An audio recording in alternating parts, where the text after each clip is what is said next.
Rayane Alves adalah seorang gadis muda berusia 16 tahun. Dia adalah putri dari pasangan Marcio Alves dan Marlene Paulino yang tinggal di Mogi das Cruzes, Brasil. Dia digambarkan oleh keluarga dan teman-temannya sebagai gadis yang ceria, humoris, dan sangat dekat dengan keluarganya. Selain berada di tahun kedua sekolah menengah, dia juga belajar bahasa Inggris dan magang di sebuah perusahaan yang terkait dengan industri otomotif. Rayane adalah gadis yang sangat ekstrovert dan karena dia sangat ramah, dia memiliki banyak sahabat. Dalam foto dan videonya, Rayane akan selalu tersenyum. Dia juga selalu menunjukkan dirinya kepada orang tuanya sebagai gadis yang sangat bertanggung jawab meskipun usianya masih muda. Karena dia memiliki banyak teman, adalah hal yang umum baginya untuk diundang ke beberapa pesta.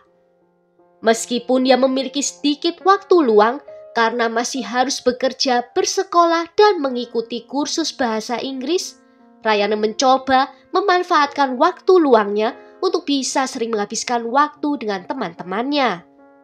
Biasanya dia akan pergi main ke rumah mereka atau pergi ke pesta. Pada 21 Oktober 2018, Rayane diundang oleh 2 orang teman sekolahnya ke sebuah pesta yang akan diadakan di kota sebelah. Guararema adalah sebuah kota kecil dan memiliki banyak area pertanian dan peternakan lokal. Rayane lalu memberitahu ibunya bahwa akan ada pesta yang akan berlangsung di kota sebelah. Meskipun dia adalah gadis yang bertanggung jawab atas dirinya, orang tuanya tetap merasa sangat khawatir. Mereka mengkhawatirkan Rayane akan pergi dengan transportasi apa dan dengan siapa perginya. Rayane menjawab kalau dia akan pergi dengan beberapa teman yang semuanya perempuan. Dia juga mengatakan kalau salah seorang ibu dari temannya itu yang akan mengantar dan menjemput setelah pesta. Karena selama ini Rayane sangat bisa dipercaya dan setiap kali dia pergi dari rumah, dia akan selalu memberi kabar pada ibunya. Orang tuanya pun mengizinkannya untuk pergi ke pesta itu. Pada tanggal 21, ayahnya membawanya ke salah satu rumah temannya. Ayahnya kemudian berpesan jika ibu temannya itu tidak bisa menjemput atau Rayane ingin pulang lebih dahulu, bisa langsung menelponnya dan ayahnya akan segera menjemputnya. Pesta kali ini benar-benar penuh sesak. Ada sekitar 500 orang dari berbagai usia yang datang. Walaupun ada undangan anak di bawah umur, minuman beralkohol dibagikan tanpa batasan. Rayane juga ikut minum dan pada titik tertentu dia merasa tidak enak badan. Teman-temannya kemudian memberinya air minum dan selalu berada di dekatnya untuk menemaninya. Setelah beberapa saat, Rayane merasa sedikit lebih baik. Dia dan teman-temannya kembali bersenang-senang di pesta itu. Namun tak lama, Rayane mengatakan pada temannya kalau dia tidak lagi berminat untuk tinggal lebih lama di pesta itu. Dia mengatakan kalau dia ingin menyendiri dahulu. Tetapi teman-temannya tidak mau meninggalkannya sendirian. Di sekitar pukul 10:30 malam, Rayane memberitahu teman-temannya bahwa dia ingin pulang tetapi temannya bisa melanjutkan untuk berpesta. Rayane mengatakan kalau dia akan meminta ayahnya untuk menjemputnya. Teman-temannya memaksa untuk mengantarkan Rayane ke pintu keluar karena menurutnya ini adalah tempat yang gelap dan juga berbahaya. Namun Rayane menolak permintaan teman-temannya. Setelah teman-temannya meninggalkannya sendirian di jalan keluar, Rayane juga tidak menelpon ayahnya. Sedangkan orang tuanya merasa khawatir di rumah karena putrinya tidak berkomunikasi dengan mereka sepanjang malam. Mereka berpikir bahwa karena putrinya itu berada di suatu tempat atau sinyal telepon selulernya sedang terputus sehingga dia tidak dapat menghubungi orang tuanya. Atau juga mungkin dia sedang bersenang-senang hingga lupa mengirimkan pesan. Tetapi di sekitar pukul 5 pagi, mereka menjadi lebih khawatir karena mereka tidak mendapat kabar apapun. Ibu Rayana kemudian memutuskan untuk menelpon teman-teman putrinya untuk menanyakan keberadaannya, karena mereka seharusnya pulang bersama. Teman Rayana menjawab kalau Rayana memutuskan untuk pulang terlebih dahulu. Mendengar informasi tersebut, laporan hilangnya Rayana segera dibuat ke polisi. Polisi lalu memeriksa dengan anjing pelacak di sekitar lokasi terakhir kali Rayana terlihat, dan tidak ditemukan apapun. Seminggu setelahnya, ponsel Rayana ditemukan di kota Jasare, sekitar 18 km jauhnya dari tempat dia terakhir kali terlihat. Pencarian diintensifkan di wilayah ini, tetapi tidak ada yang ditemukan. Berita tentang hilangnya Rayana banyak dipublikasikan di televisi, dan polisi selalu meminta siapa saja yang mempunyai informasi tentang kasus ini agar meneruskannya ke polisi. Kemudian terdapat sebuah laporan anonim di mana sesosok jenazah ditemukan di kawasan hutan di Guararema, sekitar 10 km jauhnya dari posisi ponsel Rayana. Jenazah tersebut telah dalam kondisi membusuk dan diperkirakan telah berada di sana selama beberapa waktu. Ibu Rayana yang telah menyebarkan poster di sekitar kota masih dipenuhi harapan bisa menemukan putrinya. Dan dia sangat terpukul ketika harus mendengar berita buruk ini. Dia mengumpulkan kekuatan untuk bisa mengidentifikasi tubuh putrinya. Dan dia berhasil mengkonfirmasinya melalui cat kuku di kuku putrinya dan juga gelangnya. Berita penemuan jenazah Rayana tersebar dan saat itulah seorang sopir Uber menghubungi polisi dengan mengatakan bahwa dia sempat memberikan Rayana tumpangan pada hari dia menghilang. Dia menceritakan kalau saat itu dia melihat seorang gadis berjalan sendirian di tengah kegelapan. Dan dia menyadari bahwa itu bukanlah situasi yang aman. Dia sempat curiga bahwa mungkin itu adalah jebakan untuk bisa merampoknya saja. Tetapi dia tetap menghentikan mobilnya dan menurunkan jendela mobil. Lalu dia bertanya pada gadis itu kenapa dia berjalan sendirian di tengah kegelapan dan kemanakah tujuannya. Pria ini mengatakan kalau gadis itu terlihat sedikit kesal dan tidak sepenuhnya mabuk. Gadis itu menjawab kalau dia akan pulang ke rumahnya. Namun pria ini mengatakan kalau tujuannya itu berlawanan arah dengan rumahnya. Setelah melakukan beberapa percakapan, disepakati bahwa pria ini akan mengantar gadis itu ke stasiun bus, di mana dia bisa menunggu bus pertama di pagi hari yang akan berangkat di sekitar pukul 5 pagi. Gadis ini kemudian masuk ke dalam mobil dan mereka berdua menuju ke stasiun bus. Pria ini menyatakan kalau dia benar-benar menurunkan gadis itu di sana. Saat itulah polisi meminta akses ke kamera keamanan ke petugas stasiun bus. Mereka ingin memastikan kesaksian dari pria ini. Apakah dia benar-benar menurunkan Rayana di stasiun? Dan benar dalam video CCTV terlihat Rayana diturunkan di sana.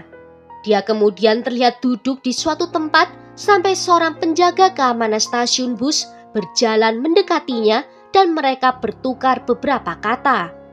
Petugas itu terlihat sempat menawarkan jaket dan air minum pada Rayana, tetapi Rayana menolaknya.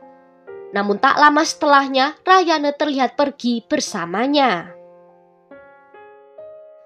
Petugas keamanan itu bernama Michelle Flor da Silva dan dia langsung menjadi tersangka utama.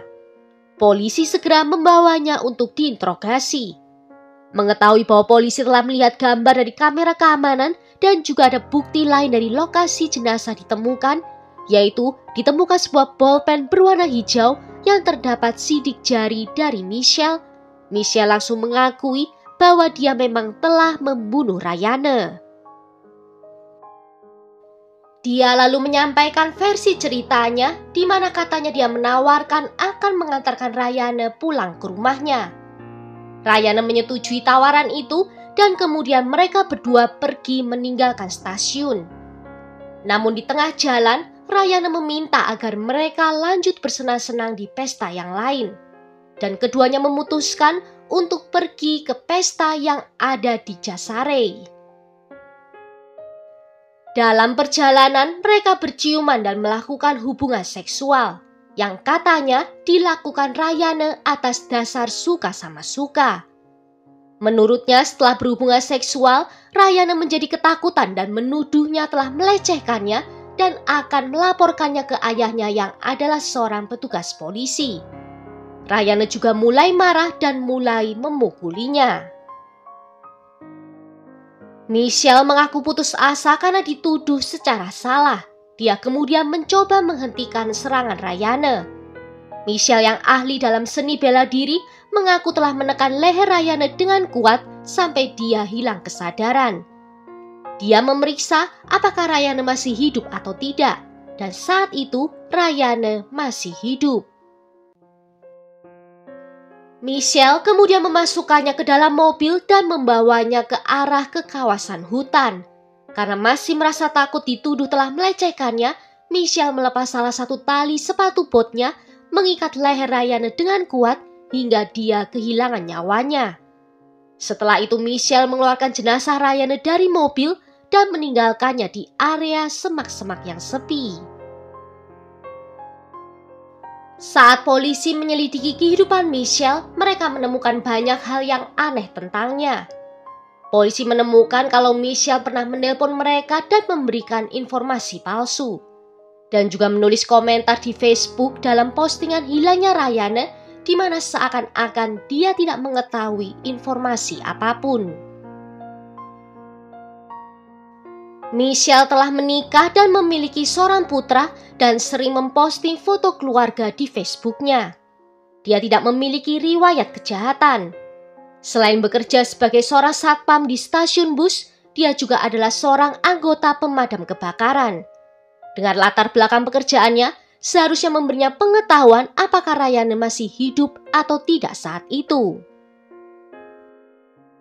Berdasarkan informasi ini, polisi kemudian menyimpulkan bahwa selain melakukan kekerasan seksual terhadap Rayana, Michelle memutuskan untuk membunuh Rayana dengan sengaja. Michelle ditangkap pada tanggal 31 Oktober 2018. Dia lalu menulis sebuah surat di mana dia memohon maaf pada keluarga korban dan menyatakan tahu telah melakukan kesalahan dan akan bertanggung jawab. Tetapi dia tidak terima telah dituduh melakukan hal yang tidak dilakukannya seperti pelecehan seksual dan penyembunyian jenazah. Beberapa bulan kemudian, Michelle dibawa ke persidangan dan para juri memutuskan dia bersalah atas semua dakwaan, termasuk pembunuhan berat, melakukan pelecehan seksual dan penyembunyian jenazah. Michelle dijatuhi hukuman 45 tahun dan 4 bulan penjara. Pengacaranya mengatakan bahwa mereka berusaha untuk menghilangkan dakwaan pelecehan seksual dan penyembunyian jenazah dan hanya akan mengajukan pembunuhan sederhana. Dan dia akan mengajukan banding untuk bisa adanya pengurangan hukuman. Tetapi seperti yang diketahui bahwa di Brasil, penjahat hanya diperbolehkan menjalani hukuman maksimal selama 30 tahun saja. Keluarga Rayana terlihat terharu setelah hukuman dibacakan. Ayahnya mengatakan bahwa keadilan sudah ditegakkan. Hukuman tersebut tidak mengurangi rasa sakitnya, namun dia menyatakan kalau hukuman itu bisa membuat dia dan keluarga lainnya bisa melangkah lagi. Dia menegaskan kalau pelaku harus dipenjara karena dia sangat beresiko jika dia masih hidup bebas. Jenazah Rayana dimakamkan pada tanggal 28 Oktober 2018. Ratusan orang termasuk teman-teman, keluarga dan orang-orang yang tidak mengenalnya ikut datang dan mengucapkan perpisahan untuk yang terakhir kalinya. Well, sampai di sini dulu kisah kali ini. Menurut kalian apakah hukuman yang diberikan sudah adil bagi keluarga Rayana? Tulis ya pendapat kalian tentang kasus ini di kolom komentar. Jika ada yang mau request kasus, juga bisa menuliskannya di bawah. Akhir kata terima kasih kalau sudah nonton video ini sampai akhir. Sampai jumpa di video berikutnya. Ciao!